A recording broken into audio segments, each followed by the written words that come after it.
Jadi guru besar termuda di Indonesia. Jadi guru terbesar. Umur berapa tuh, Mak? Umur 24. 24 tahun jadi guru besar termuda di Indonesia. Jadi perguruan silat di bawah naungan IPSI.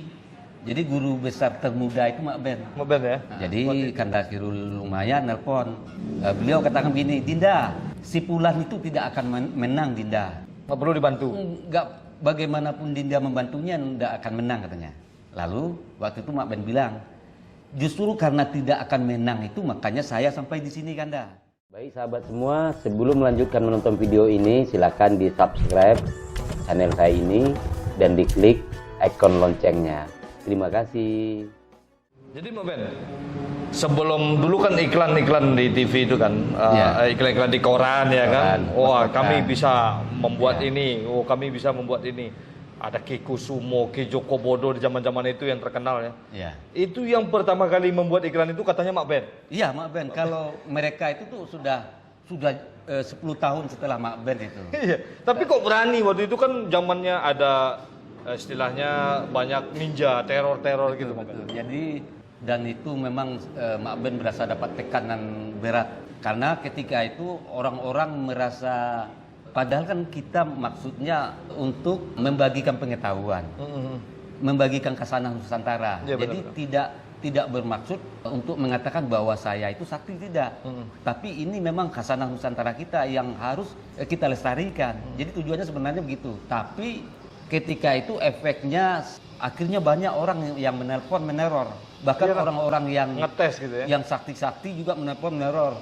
Ada yang mengancam mau datang segala macam, ada yang minta ketemu di suatu tempat. Dan semuanya Mak Ben. Semuanya Mak Ben layani. Dan Mak Ben macam orang gila waktu itu. Jadi ada suatu ketika yang menantang kita ketemu di sana katanya di suatu tempat. Akhirnya Mak Ben ke sana. Itu Mak Ben berdiri di sana itu sudah kayak orang gila. Mana orang mencurigakan, tapi memang jantung jadi begini. Iya. Karena kita dalam keadaan kondisi ya takutnya ada karena kita tidak tahu siapa yang telepon. Di zaman dulu itu nggak ada handphone. Kalau handphone kan kita tahu nomornya. Iya. Ini orang kita pakai telepon biasa. Rumah ya. Jadi rumah. dan sempat gara-gara penyebab itu setiap mendengar suara telepon, Mak Ben terkejut tuh. Sok. Ya. Sambil emosi ya. Selalu terkejut karena ini jangan-jangan orang mengancam lagi. Walaupun ancaman itu tidak pernah terrealisasi, tidak ada pernah datang orang-orang itu, tapi yang jelas memang ternyata itu juga termasuk bahaya untuk psikologis kita kalau kita tidak kuat. Jadi antara ancaman dan klien banyakkan mana Mak Ben? Banyakkan klien. Tapi banyakkan klien. Kira banyakkan ancaman itu bahaya juga. Iya. Dan ya ancaman itu kalau tingginya ancaman ya lebih banyak lah karena mereka bebas nelpon kan. Iya. Mereka kita tidak bisa mendeteksi. Kita tidak tahu. Tapi yang jelas memang ketika itu apalagi kan Mak Aref jadi staf Mak Ben. Lalu ibu kita kan selalu titip kamu jaga adekmu. Jadi ketika mereka tidur di kantor. Jadi ketika Mak Ben pulang ke rumah pun pikiran Mak Ben ke kantor. Karena ini adik saya nanti staf yang ada di kantor itu bagaimana? Kita kantor juga di tempat yang rawan ketika itu kan. Yang selalu ada baku tusuk, baku celurit. Iya. Jadi ngeri dari cerita Mak Ben. itu. Pokoknya banyak ngeri deh. Kita lanjut Mak Ben.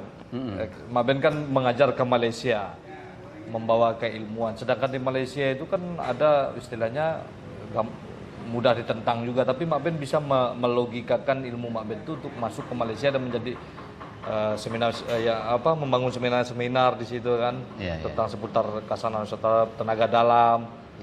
Nah itu bagaimana awalnya masuknya bisa Mak Ben ke sana atau orang sana ke sini gitu kan? Baik. Jadi sebenarnya sebelum Mak Ben ke sana itu 10 tahun sebelumnya juga ada tabib terkenal di Malaysia. Namanya Tabib Musa bin Uthman. Musa bin Uthman. Ya, pernah dengar. Jadi dari dia Mak Ben tahu, dia bilang begini, kalau kita di Malaysia itu dia kan sudah terkenal, tapi jika kita di Malaysia belum belajar sama orang Indonesia itu dianggap belum apa-apa.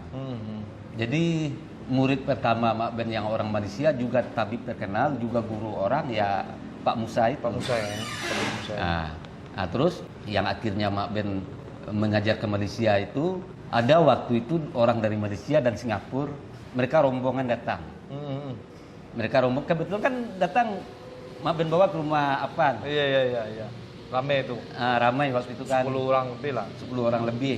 Ada menteri juga, menteri Malaysia kan. Sekarang sudah almarhum. Ya. Menteri Koperasi ya. Ya. Jadi di saat kedatangan mereka itu juga Mak Ben membuktikan ke mereka apa yang bagi mereka dan orang lain mungkin tidak bisa terjadi, bagi Mak Ben terjadi ketika itu. Akhirnya mereka dari Malaysia beramai-ramai ingin belajar. Iya. Nah, jadi bahkan sampai sekarang Mak Ben. Sampai sekarang. Itu udah berapa murid kalau dihitung semua Mak Ben? Ya sudah banyak. Ribuan. Sayang nggak dibukukan ya. Iya. Nggak ditulis. Dan perguruan Pancasuci ini itu aktif di daerah-daerah yang konflik di Indonesia kan? Ya betul, di Papua, Ambon, di Makassar. Iya, dan kebanyakan muridnya malah tentara ya. Tentara, polisi, iya. brimob. Dan ini Mak Ben, biasanya kan orang politik, kita balik kan sekarang ini dalam masa politik Mak Ben ya. Nah itu kan dulu kita punya pengalaman tuh Mak Ben. Kita punya pengalaman dulu, saya pernah disuruh nganter surat sama Mak Ben untuk wali kota Padang. Wali kota Padang yang nggak bisa disebutkan namanya lah ya. Mak Ben mengantarkan surat itu ekspresinya agak berbeda dari biasanya. Ini Mak Ben marah nganterin surat apa gimana? Nah, kebetulan itu wali kota yang tidak dielu-elukan gitu Mak Ben dulu. Dan dia jadi wali kota. Apakah Mak Ben ada sebuah bantuan spiritual dari Mak Ben? Dan kenapa surat itu dikirim dengan nada marah bukannya gembira? Atau ada sesuatu yang dia langgar ke Mak Ben? Gitu? Jadi ceritanya sebenarnya begini. Jadi ini wali kota itu kan dia wali kota sekarang. Dulu dia wakil. Enggak, dia wali kota. Wali kota. Jadi dia akan mencalonkan lagi menjadi wali kota. Oh, petahana. Petahana. Iya. Nah, lalu bahkan partai-partai politik yang mendukungnya juga sebenarnya tidak percaya bahwa dia akan menang lagi. Iya. Sehingga akhirnya dia mencari informasi dan dapat informasi tentang Mak Ben. Iya. Maka salah satu anggota dewan di Padang itu dia bilang mau jadi setan, mau jadi dajjal, pokoknya datangkan Pak Beni itu ke sini. Iya. Nah, jadi itu awalnya. Lalu orang-orang dari Padang itu menelpon Mak Ben berkali-kali. Akhirnya Mak Ben terima. Mereka janji ya melalui mulut saja. Jadi seminggu sebelum pemilihan Mak Ben datang. Dan waktu Mak Ben datang itu servisnya luar biasa. Iya. Ya, servis ada maunya lah ya. Iya, karena ada maunya. Biasa lah ya. Nah, sampai Mak Ben di Padang kan pembesar-pembesar kita juga pada tahu. Akhirnya salah satu Kanda Khairul Umaya nelpon. Iya. Langsung nelpon. Khairul Umaya ini pejabat Gebu Minang ya? Pejabat Gebu Minang dan juga beberapa kali menjadi ketua IWS kita, ketua umum IWS. Benar. Jadi Kanda Khairul Umaya nelpon. Beliau katakan begini, Dinda, si Pulan itu tidak akan menang, Dinda. Nggak perlu dibantu? Enggak, bagaimanapun Dinda membantunya tidak akan menang katanya. Lalu waktu itu Mak Ben bilang, justru karena tidak akan menang itu makanya saya sampai di sini Kanda. Sekarang mari kita buktikan saja nanti pada hari Rabu tersebut.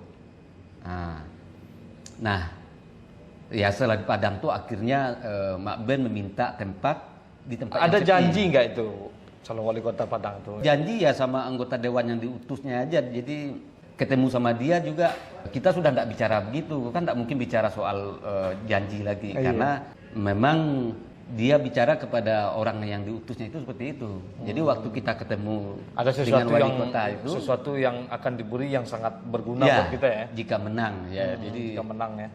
Uang lah kan ya, yang cukup uang besar atau rumah lah gitu ya. Ya. Jadi ketika ketemu secara langsung kan tidak layak juga kita menanyakan itu. Attitude kan. Dan kita tahu jika seseorang pembesar dia kan juga harus lebih komitmen kan gitu. Iya. Nah, waktu itu akhirnya diambillah tempat di kebunnya, kebun milik neneknya. Itu di hutan itu. Hutan ya? Di Padang, tapi di Padang Tengah. Apa namanya? Nah, di sana Mak Ben sarapan pagi-pagi itu durian itu karena dia ada pohon durian banyak dan lagi panen pula. Di situ Mak Ben berzikir selama dari sampai di Padang sampai pencoblosan.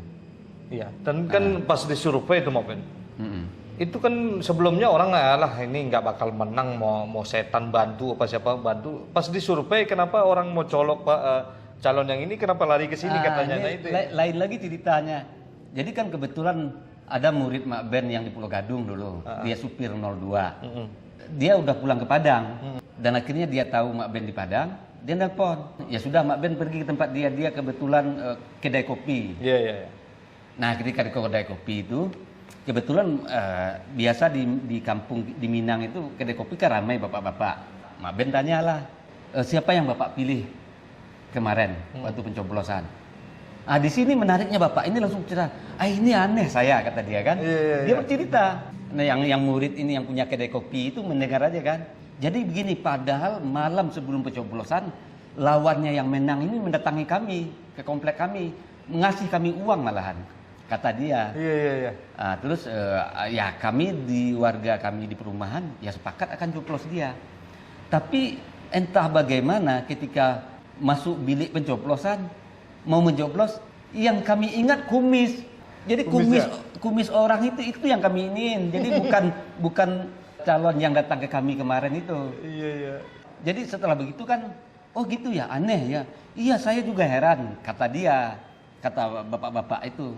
Jadi dia menceritakan pengalaman gitu. Tujuan saya tidak bakal memilih dia, tapi kumisnya yang masuk kelihatan. bilik, kumisnya itu yang menarik hati kami katanya. Terus langsung Mak Ben panggil Mak Iktam kan murid kita tuh. Mak Iktam beritahu, akhirnya Mak Iktam beritahu. Nah yang membantu wali kota ini guru saya ini katanya. Jadi semuanya pada heran. Iya. Cuma kita tidak boleh menganggap itu atas perbuatan kita. Kita tidak boleh menyebut itu karena hasil kerja kita, karena memang mungkin takdir Allah kan dirubah lagi oleh takdir baru dan mungkin karena upaya kita, doa kita, zikir kita, keyakinan kita akhirnya memang berubah seperti itu. Betul. Nah, Jadi itu bertentangan nggak kan kata orang-orang sekarang kan ya itu berhubungan dengan tasawuf ya Pak? Enggak. Bertentangan nggak dengan Islam? Tidak, karena kan sebenarnya